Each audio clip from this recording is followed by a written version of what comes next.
Let's discuss RS here with Runescape lore. Will Drakan's forces push their anarchy into the peaceful kingdom of Misthalin, or will they meet their match at the River Salve? Let's find out right now.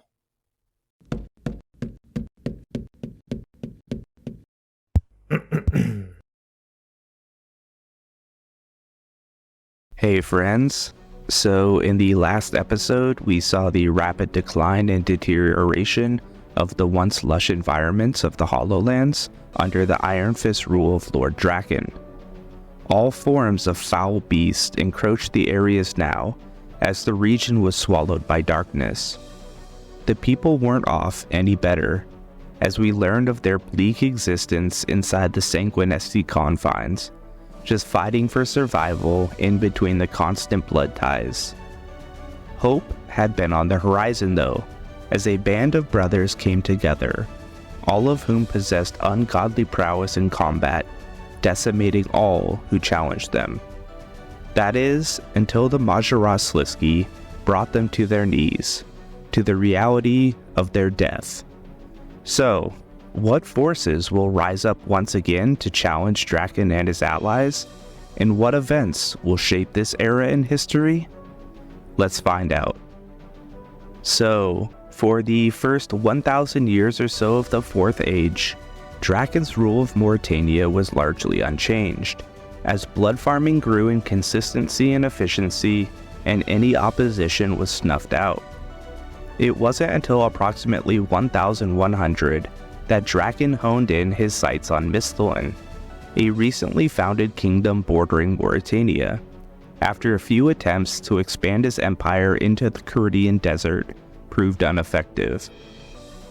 With a formidable force of vampires, werewolves, ghouls, and whatever other unsavory creatures, they started moving west towards the River Salve and the blossoming Avaraka. But before we get further into the conflicts, let's see a bit how Avaraka evolved over time leading up to these events. In the years 700 and 800 of the Fourth Age, when the races that survived the God Wars began to compete for land without the direct aid of gods. At this time, the world was dangerous, unpredictable, and most of humanity lived in small nomadic tribes, intent solely just on surviving. One such tribe, led by a small fellowship of elders, was looking to settle in the forested territory that is now Misthalin. As they searched, they discovered a young boy about 2 years of age, wandering near the River Lum. The boy had no recollection of his parents, nor could he speak. But the peculiarities didn't stop there.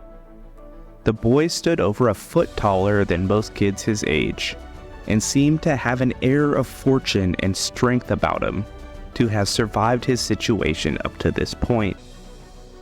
The elders, being a superstitious bunch, recognized this to be a good omen, and began to make camp. It is said that on that day, both sun and moon were mingled in the sky. That settlement, then known as Avaraka, struggled to find its foothold. Although the land was stocked with resources and the flora and fauna were abundant, the town was raided by goblins continuously, seeking to slaughter and increase their wealth. The Avarakian militia occasionally scared off the tribes, but these goblins were descendants of those that fought in the God Wars, and therefore were considerably stronger than those today. Apart from that, the settlement carried on, although growth remained fairly stagnant. Little by little, the hunters and farmers of the area began to understand its environment's cycles, and their instincts of the land allowed them to establish a more permanent existence. The boy had taken a liking to the woods as well, where he learned to farm, fish, hunt, and fight, and in all of these things he showed a natural prowess, growing succulent fruits and even catching the legendary white stag. About 10 years post Avaraka's development, the town elders decided that it was time for the boy to earn a proper name, so they sent him out on his own. For days and days, the boy wandered, traveling far from the city, when one night he stumbled upon a huge camp of goblins, who were rallying to lay siege on Avaraka. A large enough group to succeed, no doubt, if something was not to be done. With the darkness to his advantage, the boy managed to wreak havoc, using stealth and the cover of the trees to slit the throats of the green-skinned horde. When the goblins finally put two and two together, they shouted, "Arav! Arav!" at him, a curse in the old goblin tongue. This would prove fruitless though, as the boy single-handedly crushed the remaining enemies. With blood-stained clothes and a weary disposition, the boy made his way back to Avaraka. As he dragged himself towards the Council of Elders, he stopped and looked up at them, fire in his eyes. He held their gaze as he said, "I have a name now, and my name is Arav," as he collapsed to the floor. Sometime after Arav's defeat of the goblins, a new threat made themselves known. Zamoragul, a Majara and a very accomplished necromancer, appeared to Arav in the realm of dreams. He told him of his plans to level the city using Arav as his slave. Arav told the elders of his dream, and for 7 days they discussed the meaning behind the encounter, ultimately deciding that Arav would be sent from the city for the safety of the greater good. Before Arav left, a man who lived since long before the settlement's founding recalled a dream to him from his youth of a shield that had come to Gielinor from another world. Arav wandered for what may have been years, coming across many strange figures in his travels, and some who believed these characters to even be that of Saradomin, Zamorak, and even Guthix. He met the Encanto dwarves at the base of Ice Mountain, where he stayed for quite some time, as they claimed to have knowledge of the shield that he sought. He gained the trust of the elder Encanto dwarf, who eventually asked Arav why he sought the shield in the first place. The elder dwarf finally revealed that they were the arbiters that guarded the shield, and that it was a powerful artifact that could be devastating in the wrong hands. Arav told his tale, but when that name slid from his tongue, Zamoragul, the elder dwarf told him to leave immediately, as he feared his presence would alert Zamoragul to their home. Arav, who was still persistent on getting that shield, decided to return to Avaraka for mentorship on his next moves, only to find the city had been burnt to the ground by goblins in his absence. Arav found the survivors who had gathered to the east, and with a small party of soldiers, marched over to the Garugashan and Thurobashan tribes, not to fight, but to negotiate a peace treaty, which was successful in squashing the animosity. 2 years after Arav made peace with the goblins, Zamoragul came to him in a nightmare, this time assuring not only the decimation of Avaraka, but all humans, no matter where they were on Gielinor. Arav quickly went back to the Encanto dwarves and begged for the shield, and realizing the destruction of the dwarves was inevitable should humanity fall, they released the shield from their clutches. Soon after, the city was taken over by a massive army of the undead that had come down from the wilderness, led by the enigmatic Zamoragul.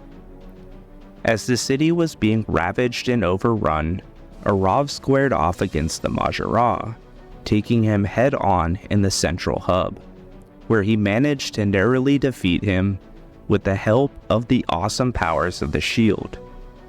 But the battle cost him his life in the process.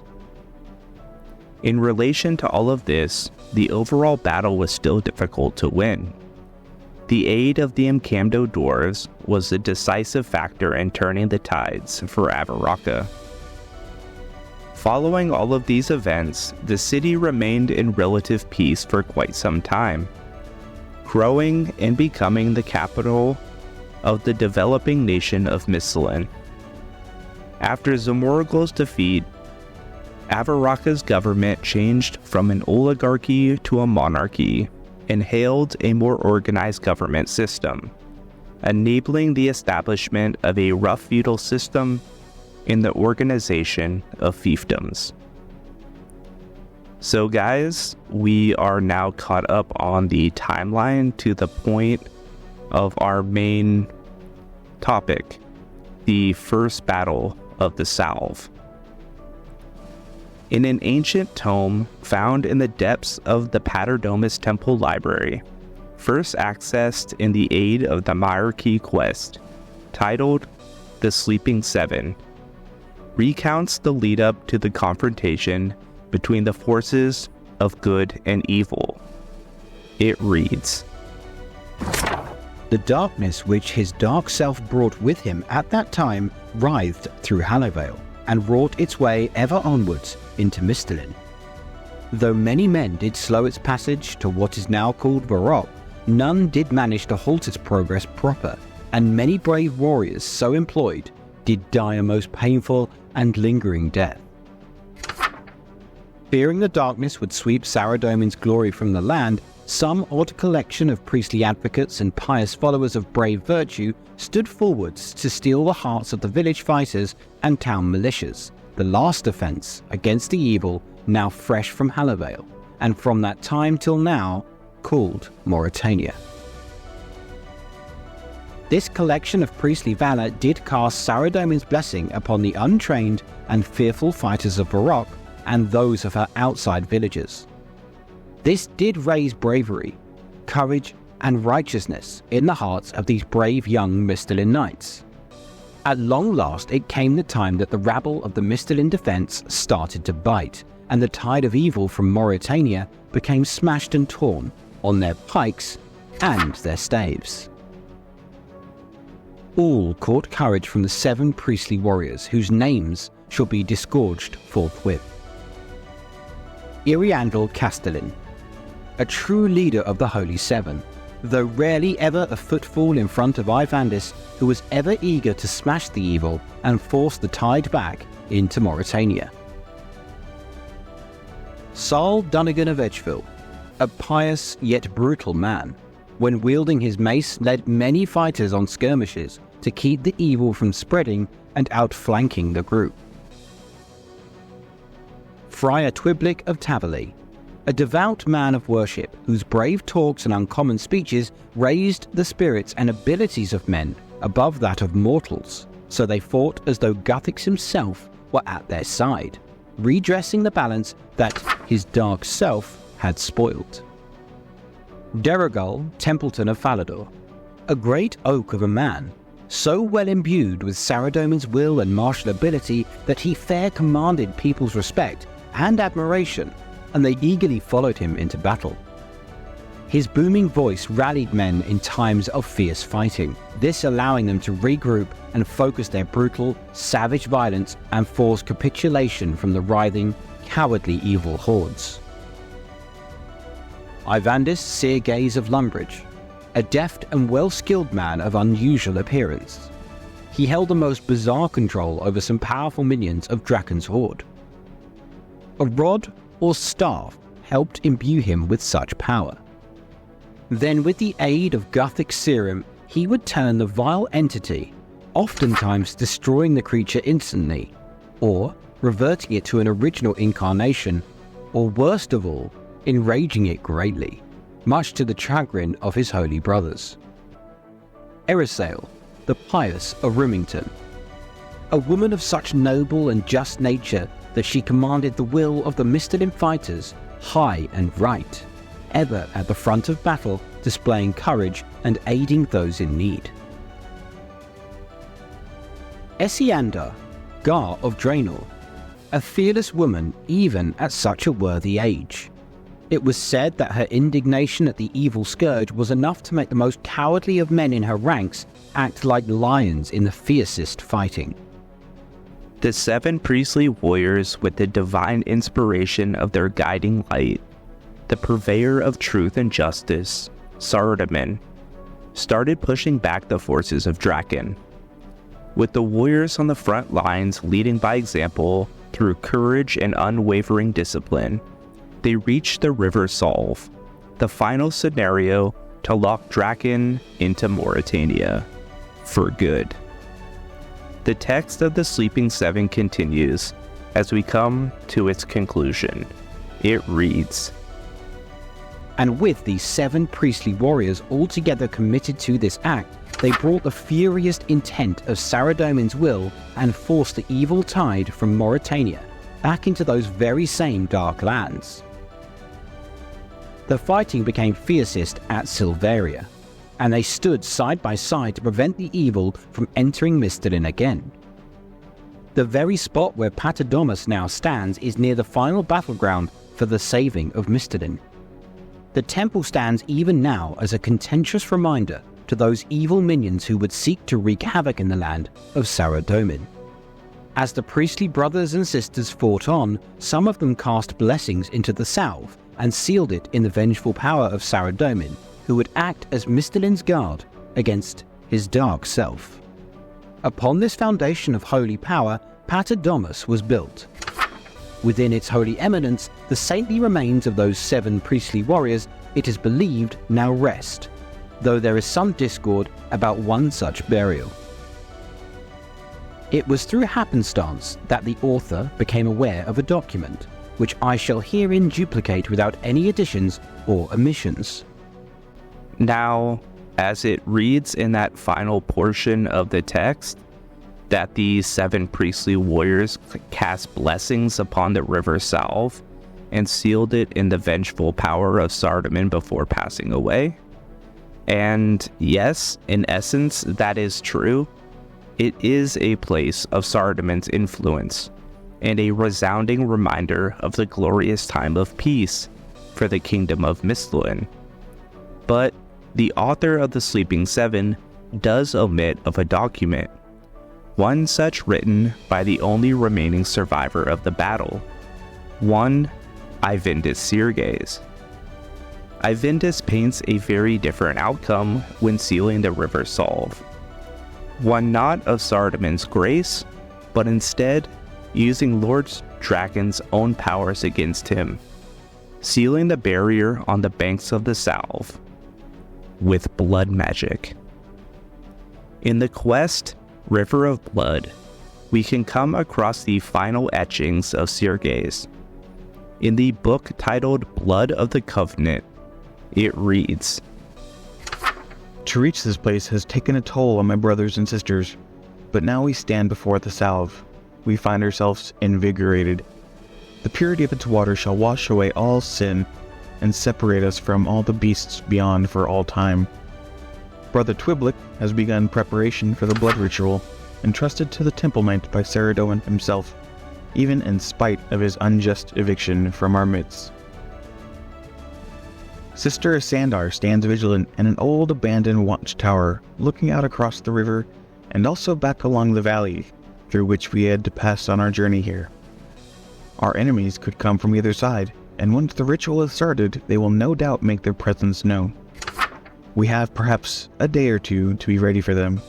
It will be close, but we have the might of Saradomin on our side, and we shall prevail. The ritual we prepare is a strange one for the pious followers for our Lord, hence why the task was handed to the Temple Knights. We know all too well that to hold back the darkness can often require a darkness of its own, but tempered by the holy light of our Lord, we know that it is just. If sacrificial blood magic is required in order to protect the citizens of Misthalin, then the Temple Knights shall bear that burden. Though we all risk corruption, death, or worse, we do this knowingly in our duty to our Lord and to his followers. The light must shine strong if it is to push back the darkness. Sandar has seen sign of a vampiric brood approaching our position. We're almost ready. The well is dug down to the water. We have prepared the artifacts of power and some corpses of the enemies we wished to be sealed away across the river. Each of us has given time to be alone, to ready our minds and bodies, and to renew our faith, for what we must do next will test us to our limits. I myself have already come to terms with my fate, sealed in my knowledge that what I do shall protect my wife and family back home. I do this for them. We do this for all. The vampires shall fall upon us soon. We must hurry. I awoke today with a mass of bodies, Vyres, wolves, and ghouls alike. My brothers and sisters in arms are all dead. I alone survived, though I do not know if it's a blessing or a curse. No matter, for our mission has succeeded. We were set upon at the height of our ritual, and it took every ounce of our strength and our faith to hold back a tide of enemies long enough to complete our incantations. There's an irony here that it's not lost upon me. The Vyres' attack on our position and killing of my friends has only strengthened the ritual. So it proves, the greater the sacrifice of blood, the stronger the created magics. The barrier shall wane over time, that much is known, but it shall stand for centuries, and our descendants shall tend to it, and reinvigorate it as the years pass. For as long as our bloodline stands, so shall the barrier. My sons shall have their own mission to this place one day, and the fullness of time, once they are grown to men, their role shall be more pious, that of caretakers, not warriors. I have finished burying the bodies of my companions, encircling the well we have dug. Rest easy, my friends, for I live to witness your glory. A new smaller force of Vyres have arrived at the river's edge. One of them spied me and attempted to cross, no doubt thinking me as an easy meal. Yet, as soon as it crossed the barrier's threshold, a burst of energy shot through it. The look on his face as it racked and writhed in pain, before exploding in a shower of gore. Only if each of you could see the fruits of your sacrifice. Its broodmates mocked and cursed me as I stood across from them, laughing at their impotent rage. They did not stay long, no doubt reporting back to their masters. So everyone, that is the story of the 7 priestly warriors and the events of the Misthalin-Morytania War throughout the 4th Age. Once again, thank you to my readers, Traitor Stan and Charliescape, for their contributions, and check out the Sleeping 7 and Blood of the Covenant transcripts for further reading. All of those, plus by readers' social media, will be in the video's description. Runescape. Forever.